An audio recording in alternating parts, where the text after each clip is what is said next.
এই মানুষের সমস্ত দেহটা পুড়ে যায়, একটা জায়গায় পড়ে না, সেটা কোন জায়গা? মাথা নাকি পড়ে না? অবস্থা দেখেছো? খিচুড়ি স্কুলেও যাই না। আমা জানো কোনটা পড়ে না? নাভি। বেশ, নাভি, যেটাকে এনে অনেকে মন্দির বানায়, অনেকে গঙ্গার তীরে পুঁতে দেয়, সপ্তাহ করে। তো অনেকে আবার বাবা মার স্মৃতি রাখবার জন্য ওই সবটাকে এনে বাবা মার উদ্দেশ্যে একটা সুন্দর মন্দির বানায়।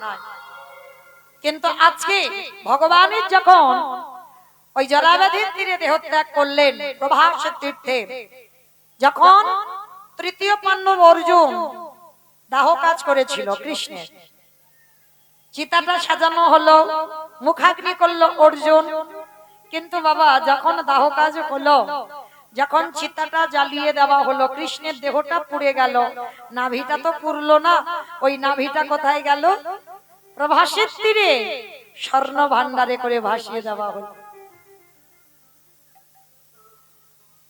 আর আপনারা গেছেন কিনা জানি না, গেছেন তো পুরী ধামে অনেকে, কিন্তু নীলমাধব দেখেছেন? নীলমাধব কতজন দেখেছেন? একবার হাতটা তোলেন। জানি এটা কম হবে, কারণ এইটা সবাই দেখে না। কিন্তু মনে রেখো বাবা, এই নীলমাধব দেখতে হবে। কেন জানো? এই যে কৃষ্ণের নাভিটা গেল না, ওই ব্রহ্ম হয়ে প্রথমেই অজান্তে, কেউ জানতো না, সবর রাজা গোপন রাধে গোপনে পূজা করত এই নীলমাধবকে। এই নীলমাধব তো পরবর্তীতে কাঠ হয়ে গিয়েছিল ওই পুরী সমুদ্রে, কারণ ওই নাভিটা প্রথমে গিয়েছিল বাবা ওই যেটা নীলমাধব বলা হয়, নীলমাধবের সঙ্গে ওখানে প্রতিষ্ঠা করা হয়েছিল। কৃষ্ণের নাভিটা ব্রহ্মরূপে পূজা করা হতো অজান্তে। তারপরে তো বিদ্যাপতি সেই ললিতা মানে সবররাজের মেয়েকে বিবাহ করলো, আর বিবাহ করে ছলনা করে ওই নীলমাধবের সন্ধান জেনেছিল। কি করে জেনেছিল? ওই যখন রাতের অন্ধকারে সবর রাজা পূজা করতে যেত, আর ওই ঘোড়ার লেজেতে একটা সরিষার পুটলি বেঁধে দিয়েছিল, আর সরিষার পুটলি বেঁধে দিয়ে বাবা পুটলিটা ছিদ্র করে দিয়েছিল। আর যখন যাচ্ছিল সর্ষে পড়তে পড়তে গেল, আর কিছুদিন পরে বৃষ্টি হওয়ার পর ওই সরিষার গাছ হয়েছিল। আর তারপরে বিদ্যাপতি ওই নীলমাধবের কাছে পৌঁছায়। আর যখন নীলমাধবের কাছে গেল, তখন ওই নীলমাধব দৈববাণী করেছিল, আমি গোপনে পূজিত হচ্ছি, আমি প্রকাশ পেতে চাই, আমি জগতে প্রকাশ পাবো, আমাকে নিয়ে যাবে কে না? আমাকে প্রতিষ্ঠা করবে পরিধামে উড়িষ্যার রাজা ইন্দ্রদম্ন। আর সেই স্বর্ণ ভান্ডারে করে বাবা কৃষ্ণের নাভিটা ভেসে গিয়েছিল। যখন বিশ্বকর্মা 21 দিনের আগে কথা দেওয়া ছিল দরজা খোলা যাবে না, আর কি করেছিল? কতদিন ধৈর্য ধরতে পারেনি ইন্দ্রদম্ন।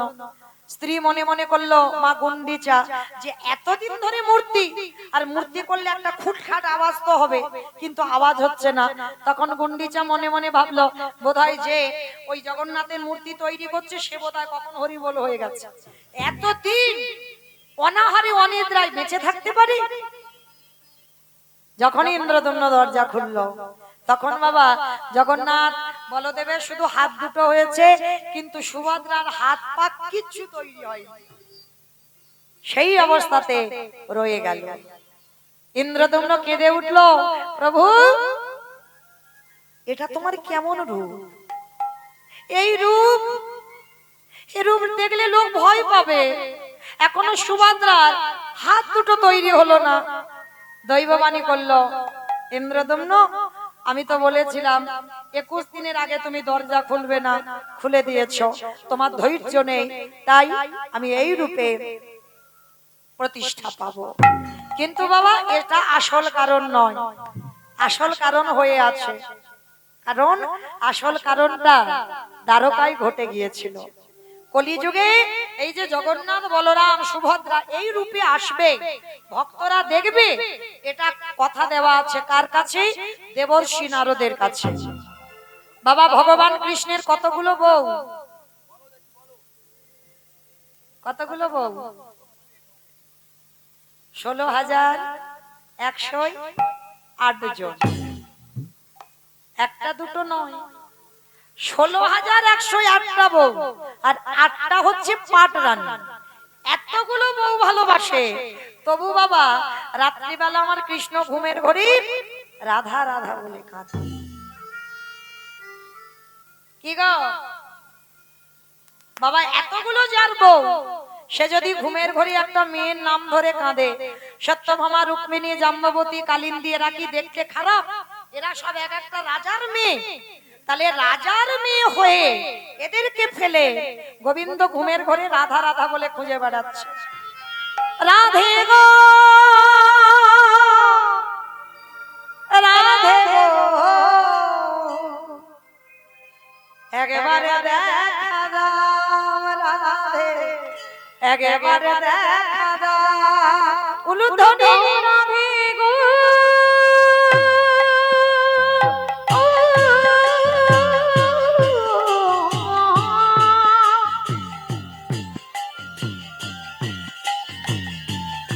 ও রাধে গো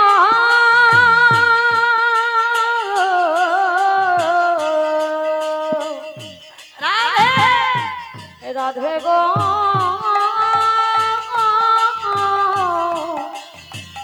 একেবারে দেখা দাও।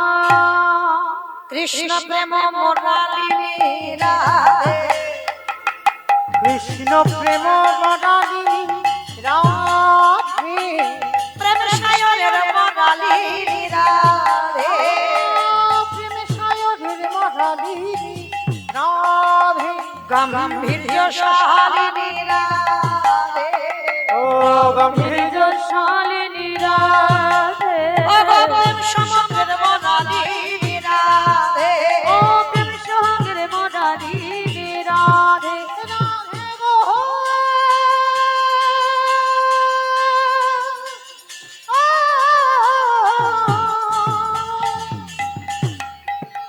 নিতাই রাধে গো।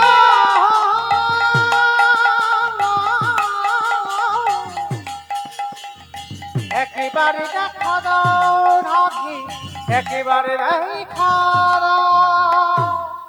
ঘুমের ঘরে রাধে রাধে বলে কাঁদছে। ওমা, এতগুলো বউ থাকতে যে পুরুষটা আর একটা মেয়ের নাম ধরে কাঁদে, বউরা রেখে যাবে না? 8 জন ছুটে গেছে মাতা রুক্মিণীর কাছে, হরি বল। মাতা রোহিণীর কাছে গেছে, রোহিণীর কাছে গিয়ে বলছে, মা একটা কথা সত্যি বলবে? কি কথা? বলো বৌমা, কি কথা? আচ্ছা, তোমার ছেলের এতগুলো বউ, তবু রাত্রিবেলা রাধা রাধা বলে কাঁদে কেন? রাধা কে? আমাদের থেকে কি সে রূপবতী? কে সে? তা রোহিণী মাতা বলছে, দেখো বৌমা, ছেলের ভালোবাসার কথা কি আমার মুখে মানায়? আর যদি কেউ কোথাও থেকে শুনে ফেলে, আমি আমার ছেলের সেই ভালোবাসার কথা তোমাদের কাছে গল্প করছি, আমার ছেলের প্রেমের কথা তোমাদের কাছে গল্প করছি, আর যদি কেউ জানতে পারে কি মনে মনে করবে আমি বলতে পারবো না।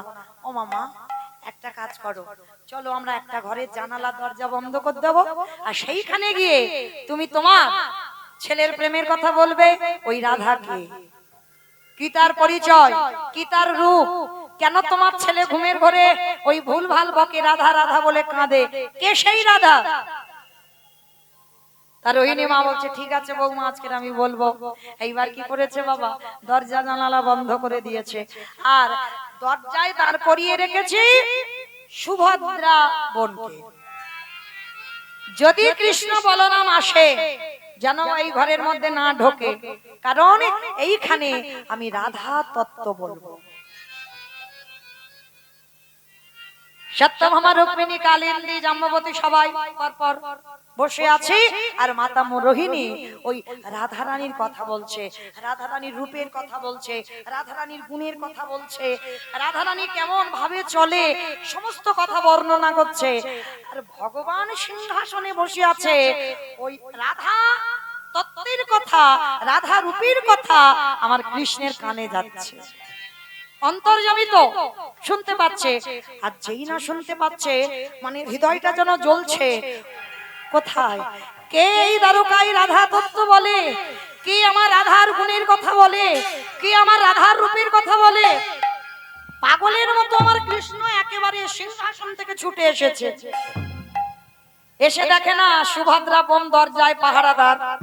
বোন একটু দরজা ছেড়ে দে, আমি ভিতরে যাব আমার রাধা রানীর মহিমা শুনবার জন্য। অসম্ভব দাদা, যাওয়া যাবে না, ভিতরে মা রোহিণী আছে, তোর দাদা 8 জন বউ তোর ওই রাধার কথা শুনবে বলে মাকে নিয়ে গেছে ঘরে, জানালা দরজা বন্ধ, আমি তোকে ঢুকতে দিতে পারবো না। বলে বোন আমি তোর কাছে হাত জোড়ো করছি, তুই একবার আমায় অনুমতি দি, আমি একটু যাব, আমি রাধা মহিমা শুনতে চাই। কতদিন দ্বারকায় রয়েছি, রাধা মহিমা শুনতে পাইনি, আমি মার কাছ থেকে রাধা মহিমা শুনবো। সুভদ্রা তো ছাড়বে না, আর দরজা যখন ছাড়ছে না, এইবার কি করেছে জানো, দরজার যে ছোট ছোট ফাঁক ছিদ্র, ওই ছিদ্র দিয়ে আস্তে আস্তে রোহিণী মার মুখ দিয়ে রাধা তত্ত্ব ভেসে আসছে। আর ভগবান বাইরে দাঁড়িয়ে কান পেতে শুনছে, আর রাধা তত্ত্ব শুনতে শুনতে ভগবান দাঁড়িয়ে থাকতে থাকতে দেহটা যেন গলে যাচ্ছে। আগুনে মোমবাতি ধরলে যেমন গলে যায়, জল হয়ে যায়, ভগবান রাধা তত্ত্ব শুনতে শুনতে দুটো হাত যেন শরীরের ভিতরে চলে যাচ্ছে, দুটো পা শরীরের ভিতরে চলে যাচ্ছে, যেন চোখগুলো বড় বড় হয়ে যাচ্ছে, সর্ব শরীরটা যেন কালো হয়ে গেল, সর্ব শরীরটা যেন আগুনের মতো গলে যাচ্ছে। সুভদ্রা দাঁড়িয়ে দেখছে কি, দাদা দাদা তোর এটা কি হয়েছে, তোর শরীর এমন গলে যাচ্ছে কেন, তুই এমন হয়ে যাচ্ছিস কেন। যেই না বোন হয়ে দাদাকে স্পর্শ করেছে, স্পর্শ করার সঙ্গে সঙ্গে রাধা তত্ত্ব শুনে তো কৃষ্ণের এই দশা, সঙ্গে সঙ্গে সুভদ্রা মা ওই রকম হয়ে গেছে। সঙ্গে সঙ্গে বলরাম হঠাৎ এসে দেখে না যে আমার ভাই বোন দুজনের এই অবস্থা, আর বলরাম ভয় পেয়ে মনে মনে ভাবছে না জানি ওদের কি হয়েছে। যেই না বলরাম ছুঁয়েছে, সঙ্গে সঙ্গে বলরামের দেহটা অমর হয়ে যাচ্ছে। দরজার ধারে 3 জনে দাঁড়িয়ে রাধার প্রেম তত্ত্ব শ্রবণ করছে। আর ওই শ্রবণ যখন করছে, এদিকে নারদ মুনি এসেছে, আর নারদ মুনি এসে বলে উঠল, নারায়ণ নারায়ণ না। যেই না ওই এদিকে রাধা তত্ত্ব শুনছিল, আর নারদের মুখে নারায়ণটা শুনে ভগবান চমকে কে আবার নিজ রূপে ফিরে এসেছে। নারদ বাবা বাবা বাবা, ঠাকুর সকালবেলা তুমি আমায় কি রূপ দেখালে।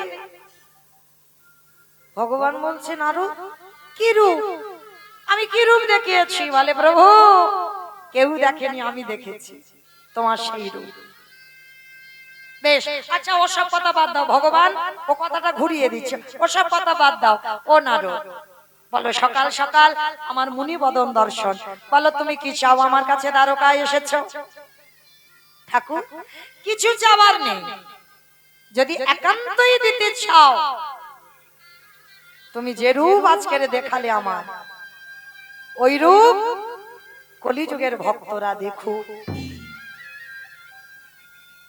তথাস্তু নারদ, তাই হবে।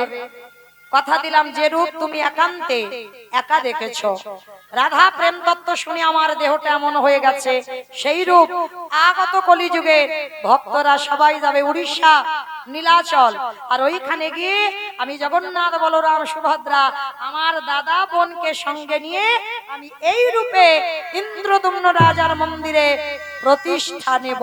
নিতাই গৌর প্রেমানন্দে। হরি বল হরি বল হরি বল।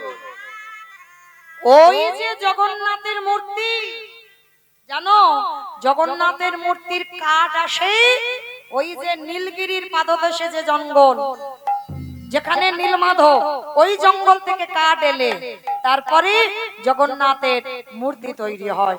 আর ওই যে কৃষ্ণের নাভিটা যিনি প্রতিষ্ঠা করবেন জগন্নাথের নাভিতে, তার মাত্র 3 দিন আয়ু, 3 দিন পর তার মৃত্যু হয়ে যাবে। কেন? কেউ যদি বাবা কৃষ্ণের নাভি হাতে ধরে তার তো একটা অহংকার আসবে, আসবে না? বলে বলে বাড়াবে না আমি কৃষ্ণের নাভি হাতে ধরেছি, যাতে ওটা না আসে মাত্র 3 দিন পরে তার দেহ ত্যাগ করতে হবে। তাহলে মায়েরা কি বুঝলাম? জগন্নাথ দেখা মানে আমাদের সাক্ষাতে কৃষ্ণ দর্শন করা। আর আপনারা জানবেন, যদি কেউ যান রথযাত্রার সময়, ওই জগন্নাথ বলরাম সুভদ্রা যে রথে বসে, জগন্নাথের রথের রশি যদি একবার ধরা যায়, তাকে আর কোনোদিন জন্ম মৃত্যু চক্রে আর ঘুরতে হয় না। নিতাই গৌর প্রেমানন্দে। হরি বল হরি বল হরি বল। আর তাকে মাতৃ জঠরে আসতে হবে না, ওই জন্ম মৃত্যু হবে না, যদি রথের দড়িটা একবার ধরা যায়। তাই চেষ্টা করবেন অন্তত কোনো না কোনো বৎসর, তবে বাবা অসম্ভব হয়ে দাঁড়ায়, সম্ভব নয়।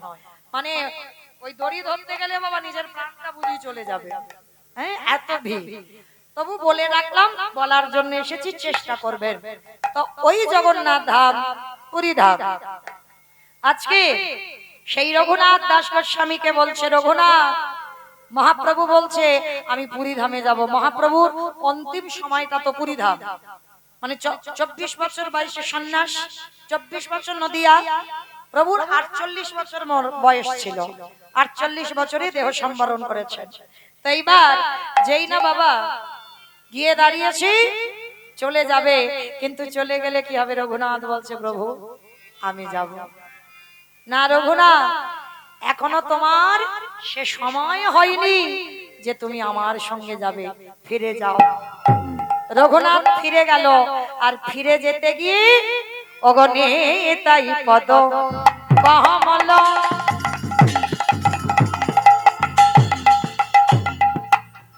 কোটি চন্দ্র সুশীতল,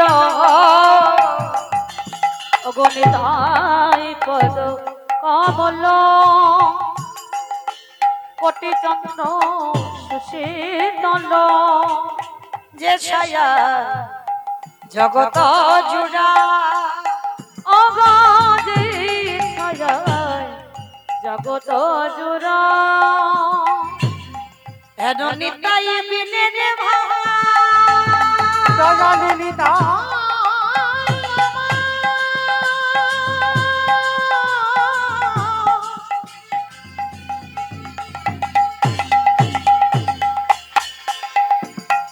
দয়ালে নিতাই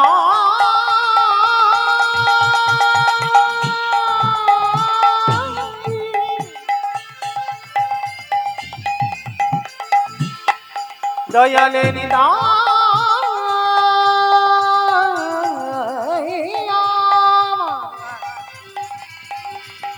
দয়ালে নিতাই হেন নিতাই বিনে ভাই। রাধা কৃষ্ণ পাইতেন দৃঢ় ধর নিতাইয়ের পায়। তোমরা দৃঢ় করে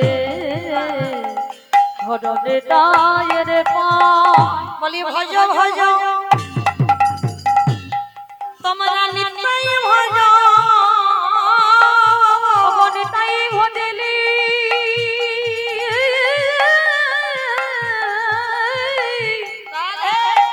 দয়ালে গৌর পাবি, বলি গোবরে ভজলে ব্রজে যাবে, আমার ব্রজে গেলে রাধা কৃষ্ণ দেখবে, বলি গোবরে ভজলে ব্রজে যাবে, ওই ব্রজে গিয়ে রাধা কৃষ্ণ বলি এই আশীর্বাদ করে দে। ভজ ভজ ভজ নিতাই ভজ, ব্রজে গেলে কৃষ্ণ পাবে। ভজ ভজ নিতাই ভজ, ভজ ভজ নিতাই ভজ, দৃঢ় করে ধরনে তায়ের পায়, দৃঢ় করে ধরনে তায়ের পায়।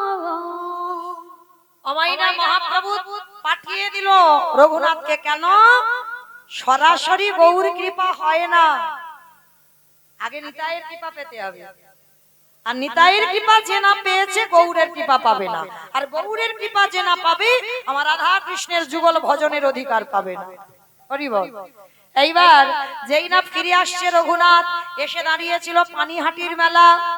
আর পানিহাটির মেলায় অনেকে গেছেন, নামও শুনেছেন, যেটাকে বলা হচ্ছে দণ্ড মহোৎসব। দণ্ড মহোৎসব, ওইখানে নিতাই চাঁদ রঘুনাথকে দণ্ড দিয়েছিল। কি দণ্ড? চিড়ে দধি, এই যত যত ভক্ত আছে রঘুনাথ তোরে খাওয়াতে হবে। রঘুনাথের তো অতুল সম্পত্তি। বাবা জ্যাঠাকে খবর দিল, যত যত ভক্তরা ছিল বাবা, রঘুনাথ চিড়ে দই সবাইকে খাওয়ালো। এইবার রঘুনাথ সংসারে ফিরল। মহাপ্রভু বলেছিল, আমার কাছে আসতে হবে না, যেদিন কৃপা হবে আমি তোরে ঠিক টেনে নেব আমার কাছে। হ্যাঁ, মর্কট বৈরাগ্য পালন করবি না। মর্কট বৈরাগ্য মানে লোক দেখানি বৈরাগ্য। ভিতরে বৈরাগ্য ভাব নেই, কিন্তু বাইরে দেখো খুব বৈরাগ্য। হরি বল। আছে না অনেকে বাবা সাজা বৈষ্ণব, কিন্তু বাবা ভিতরে এতটুকু বৈষ্ণবতা অর্জন হয়নি। বাইরে সেজো না, আগে ভিতরটা বৈষ্ণবতা করো, তারপরে তুমি বাইরে সেজো। এইবার রঘুনাথকে কৃষ্ণ ভোলাবার জন্য রঘুনাথ বড় হয়েছে, সিদ্ধান্ত নিল একটা কাজ করতে হবে, ওরে বিয়ে দিতে হবে। দেখাশোনা হলো, যার সঙ্গে বিয়ে হলো নাম হলো তার রত্নাবতী। বাবা স্বর্গের অপ্সরা হার মানবে এমন মেয়ের সঙ্গে বিয়ে দিয়েছে। কেন? যাতে রঘুনাথ কৃষ্ণ ভুলে যায়। কিন্তু বাবা ওই যে বললাম, কৃষ্ণকে যে একবার ভালোবাসে ভুলি বললে ভোলা যায়। রত্নাবতী এলো, সে তো বউ নয়, সে স্ত্রী নয়, সে সহধর্মিণী হয়ে এসেছে। বিয়ে হলো পরের দিনে কাল রাত্রি, তারপরের দিনে হলো ফুলসজ্জার রাত। ওই ফুলসজ্জার রাতে আজকের কাঁদছে। যখনই কাঁদছে, একই স্বামী তোমার চোখে জল, তুমি কাঁদছো কেন? রঘুনাথ বলে উঠলেন, রত্নাবতী, রত্নাবতী তুমি জানো আমার বাবা মা কেন বিয়ে দিয়েছে? বলে হ্যাঁ খুব জানি, তোমাকে কৃষ্ণ ভোলাবার জন্য। বাহ, পারবে কৃষ্ণ ভোলাতে? স্বামী, আমি তো কৃষ্ণ ভোলাতে আসিনি, আমি তোমার চরণ সেবা করতে এসেছি, আমি ভোলাবো কেন? কিন্তু স্বামী তুমি কার জন্য কাঁদছো? কে সে? অমাইরা বাসর ঘরে ফুলসজ্জার রাত, কোন স্বামী যদি কাঁদে স্ত্রী কি মনে মনে করবে? নিশ্চয়ই অন্য জায়গা নাকি প্রেম আছে, সেটা আমাদের ক্ষেত্রে হবে, রঘুনাথের ক্ষেত্রে কি হবে? হ্যাঁ, তা স্ত্রী জিজ্ঞাসা করছে, বলো কার জন্য তুমি কাঁদছো? আমার কি পছন্দ নয়? না জোর করে তোমার বাবা মা বিয়ে দিয়েছে বলে? না রত্নাবতী, কোনদিন তো নারী বদন দেখে না, আজকের বাবা মা জোর করে বিয়ে দিয়েছে। রত্না, আজ আমি এই বাসর ঘরে প্রত্যেকটা স্বামী তার স্ত্রীকে উপহার দেয়, আজ আমি তোমার কাছে একটা উপহার চাইবো, তুমি দেবে? রত্নাবতী বলছে, বেশ বলো, যদি আমার কাছে থাকে দেব। আছে, আছে বলেই তো চাইবো, দাও। এই রাত্রিবেলা চিরজনমের মতো, চিরদিনের মতো আমি তোমাকে ত্যাগ করে আমি আমার গৌর চরণ পাওয়ার জন্য আমি সংসার ত্যাগ করতে চাই। না না স্বামী, না, তুমি যদি চলে যাও কি নিয়ে থাকবো রত্না? তুমি না বলেছো তুমি আমার বউ নয়, তুমি আমার স্ত্রী নও, তুমি আমার সহধর্মিণী। আর যদি সহধর্মিণী হও, পারবে না, পারবে না তুমি আমার ভজনে সাহায্য করতে? দাও না বিদায়, আমি এই সংসারের মায়াতে থাকতে চাই। রত্নাবতী চরণ ধরে বলছে, বেশ আমি কথা দিলাম, তোমার বাবা মা জানবে না, এই রাত্রিবেলা তোমাকে আমি এই পিছনের দরজা দিয়ে তোমাকে বের করে দেব। রত্না, ভেবে বলছো তো? আর কোনোদিন তুমি কিন্তু আমাকে পাবে না, জানিস? এই যে 3টে দিন তোমায় দেখলাম, বিয়ে হলো কাল রাত্রি, তারপরে ফুলসজ্জার দিন দেখেছি, এই 3টে দিনের স্মৃতি নিয়ে আমি সারা জীবনটা কাটিয়ে দেব। বেশ, স্বামী হয়ে স্ত্রীর চরণে লুটিয়ে পড়ল। এ জগতে আমরা স্ত্রী স্বামীর পায়ে প্রণাম করি, কিন্তু রঘুনাথ তার সহধর্মিনীর চরণে প্রণাম করে বলেছি, ধন্য তুমি আমার ঘর, আমি চলে যাচ্ছি রত্না। স্বামীকে যাবার সময় বলছে, একটা জিনিস অন্তত দিয়ে যাও,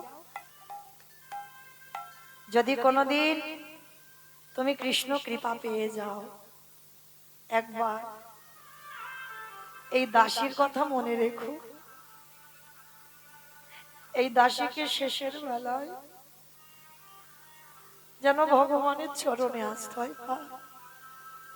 বেশ, আমি আসি রত্না। ওই রাত্রিবেলা চিরজনমের মতো সংসার ত্যাগ করলো রঘুনাথ, পরিবারকে সারা জীবনের মতো ত্যাগ করে দিল, ছুটে চলল জগন্নাথ ধাম, পুরী ধাম, লীলাচল। আর ওই জগন্নাথ ধামে গিয়ে বাবা যারা গেছেন আনন্দ বাজার দেখেছেন, মা আনন্দ বাজার মন্দিরের ভিতরে ঢুকলে দেখতে পাবেন আনন্দ বাজার। যে আনন্দ বলে পেপার ছাপা হয়, মানে কিরকম বদমাস দেখেছো, মানে আনন্দ বাজার পেপার না নাম, ওই জন্য বলছে। যারা পুরীতে গেছেন জানেন আনন্দ বাজার যেখানে জগন্নাথের প্রসাদী বিক্রি হয়। রঘুনাথ যখন পুরী ধামে গেলেন, বাবা জ্যাঠা সকালবেলা জানতে পারলেন রঘুনাথ সংসার ত্যাগ করেছেন, আর সংসারে ফিরবে না। আর বাবা জ্যাঠা টাকা, অর্থ, অন্ন, বস্ত্র পাঠাতো ওই আদি সপ্তগ্রাম থেকে পুরী ধামে, আর রঘুনাথ ওই দান করতো গরিব ভিখারীদের। মহাপ্রভুর এটা পছন্দ নয়। রঘুনাথ, তোমার বাবা জ্যাঠা জমিদার, ওদের একটা অহংকার আছে, আমি ওইগুলো পছন্দ করি না। বাবা একটা কথা মনে রাখবেন, দান যদি কেউ করেন, ডান হাত যদি দান করে, বাম হাত যেন জানতে না পারে, এটা নিয়ম, আমার কথা নয়, মহাপ্রভু বলছে দান যদি করতে চাও লোক দেখিয়ে নয়, লোক জানিয়ে নয়। অনেকে আছে না বাবা, স্টেজ তৈরি করে গ্রামে যত যত গরিবদের নামগুলো লিস্টে ছাপায়, কম্বল দান, বস্ত্র দান, অর্থ দান করে, তো যাদের আছে তাদের উদ্দেশ্যে বলি, ভেবে বলেন তো, যারা নাম ধরে ধরে ডাকে অমুক জন এসো তোমাকে কম্বল দেওয়া হবে, তার মানে সমাজে তাকে দেখানো হলো ও পড়তে পারে না, ও খেতে পায় না, ও গরিব, তার জন্য আমি বড় লোক, আমি ওকে দিচ্ছি।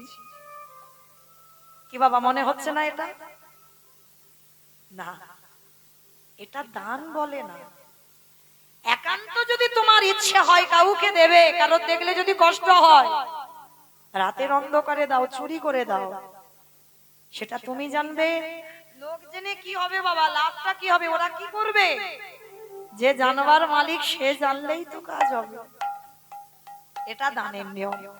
তো মহাপ্রভু যখন বলল, রঘুনাথ খবরটা পেয়ে বাবা জ্যাঠাকে খবর দিল, আর তোমরা কিছু পাঠাবে না, আমি আর দান ধ্যান করবো না। রঘুনাথ উড়িষ্যাতে ভিক্ষা করে করে খায়। মহাপ্রভু বললেন, আমার ভক্ত লোকের দ্বারে দ্বারে চাইবে, এইটা আমার পছন্দ নয়। ভালো করে শোনেন মা, ভক্তকে কিরকম যাচাই করছে, দেখিও পারে কিনা আমার কাছে থাকতে। রঘুনাথ ভিক্ষা করা বন্ধ করে দিল। তাহলে কি করে চলবে? ওই আনন্দ বাজারে বসে আছে, আর আনন্দ বাজারে বসে থাকলো যখন, ওই যাদের যাদের প্রসাদীগুলো বিক্রি হয় না, এবার তো ফেলে দিতে হবে। যদি কেউ চাইবে না, যদি কেউ একটু রঘুনাথ একধারে বসে থাকে, ওকে দেখে একটু কেউ দেয়, প্রসাদ পায়। মহাপ্রভু বললেন, এটাও আমার পছন্দ নয়। তাহলে এবার কি করবে? ভিক্ষা করা পছন্দ নয়, বাবা জ্যাঠা পাঠাবে পছন্দ নয়, আনন্দ বাজারে বসে থাকবে, চাইবে না, কেউ দিলে সেটাও খাওয়া যাবে না। তাহলে কি করবে রঘুনাথ? এক সপ্তাহ ছেলেটা কিছু খায়নি। বাবা গৌর কৃপা এমনি নয়, কৃষ্ণ কৃপা এমনি নয়। 7 দিন কিছু খাইনি।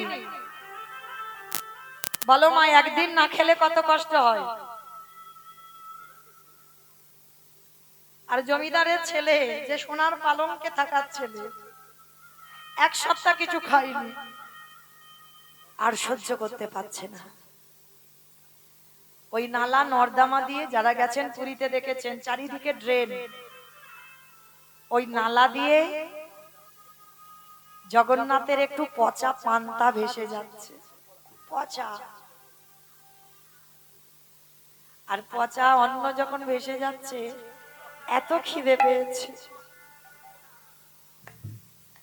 রঘুনাথ আঁচলা করে তুলে নিয়েছে নর্দমা থেকে। গৌরহরি, আমি খেতাম না, কিন্তু আমি যদি একটু বেঁচে না থাকি, আমি তো মরার আগে তোমাকে দেখতেও পাবো না। আমার যে বড় কষ্ট হচ্ছে গৌরহরি, ওই জন্য একটু পচা পান্তা আমি খাবো।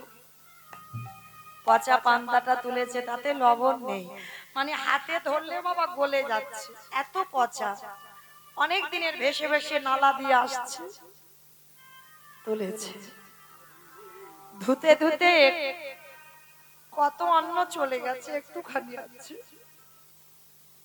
ওই অন্নটা তুলে সবে একটা গ্রাস দিতে যাবে, মহাপ্রভু পিছনে এসে রঘুনাথের হাতটা ধরেছে।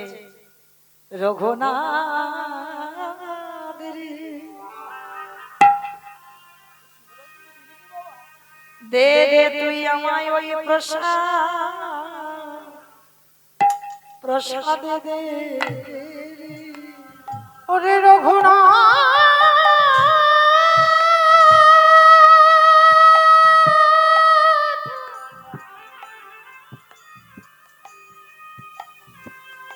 ওরে জগতে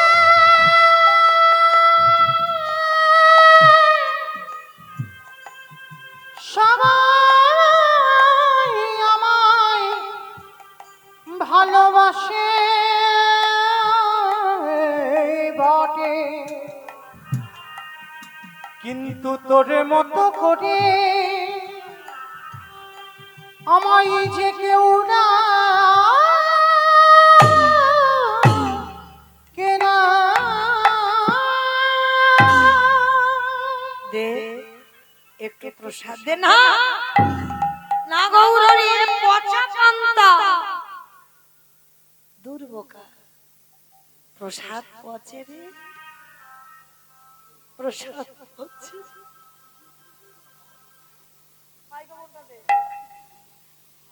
প্রসাদ পচে না। প্রসাদ ভগবান যখন সেবা করে তাকে প্রসাদ বলে, আর যখন ভক্ত উচ্ছিষ্ট করে সেটাকে বলে মহাপ্রসাদ। আমার ভক্ত বাৎসল্য ভগবান ওই রঘুনাথের হাত থেকে প্রসাদটা কেড়ে নিয়েছে। আমার গৌরহরি সাদরে ওই মহাপ্রসাদ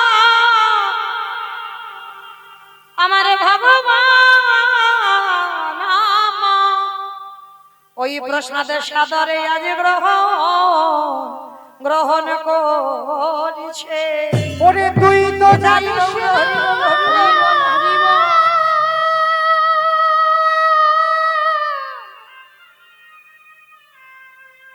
আমি যে ভক্ত বড় ভালোবাসি,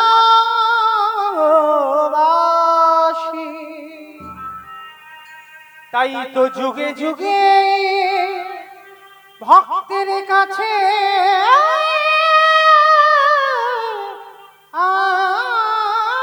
আসি। ভক্তের উচ্ছিষ্ট প্রসাদ পেল, প্রভুর কৃপা হয়ে গেল। রঘুনাথ কি চাস? প্রভু আমি বৃন্দাবন যেতে চাই। বৃন্দাবন? বেশ, চলে গেল রঘুনাথ বৃন্দাবনে রাধা কুণ্ডের তীর। আর রাধা কুণ্ডের তীরে গিয়ে যেখান থেকে উৎপত্তি সেইখানেই চলে গেল। যারা যাবেন নিয়ম সেবার মাসে, কার্তিক মাস, ওই দামোদর মাসে গিরি গোবর্ধন পরিক্রমা করে রঘুনাথ সারাদিন অনাহারে অনিদ্রায় হৃদয়ে হাত চাপড় দিয়ে শুধু হারাই হারাই হারাই বলে কাঁদে। প্রখর রোগ করুণাময়ী কৃপাময়ী আমার প্রেমময়ী রঘুনাথ যখন রোদে বসে কাঁদে হারাই হারাই বলে আমার রাধা রানী নিজের উড়ানিটা নিয়ে রঘুনাথের আজকে আচ্ছাদন করে দাঁড়ায়েছে। কেমন ভক্ত তাই গৌর হরি বল হরি বল হরি বল। কেমন ভগ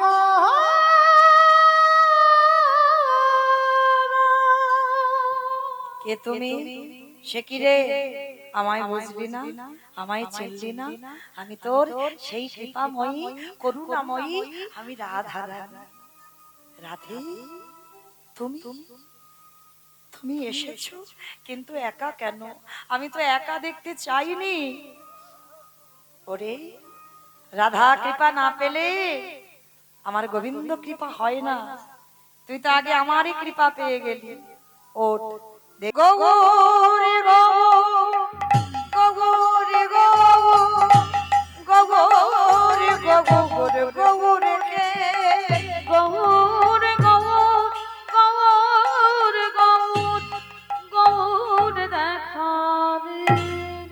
আচ্ছা রেখে রঘুনাথ একেবারে গৌর চরণে, একেবারে সরাসরি গৌর চরণে রঘুনাথের মাথাটা পড়ল। আরে কে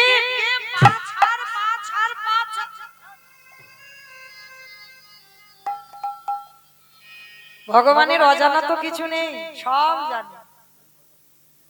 গদাধরকে বলছে, গদাধর আমি যে পাত্রে প্রসাদ পাই, আমার পাত্র থেকে একটু প্রসাদ এই রঘুনাথকে দাও। প্রথম দর্শনে কৃপা। ভগবানের প্রসাদ পাওয়ার জন্য কত ভক্তরা বসে আছে, পায় না। রঘুনাথ প্রথম সাক্ষাতে কৃপা পেয়ে গেল। গৌর চরণে বসে গৌরের চরণ সেবা করে, গৌরের কাছে থাকতে চায়। কারণ বলদেব আচার্য তো বলে দিয়েছে, রাধা কৃষ্ণ এক আত্মা গৌর।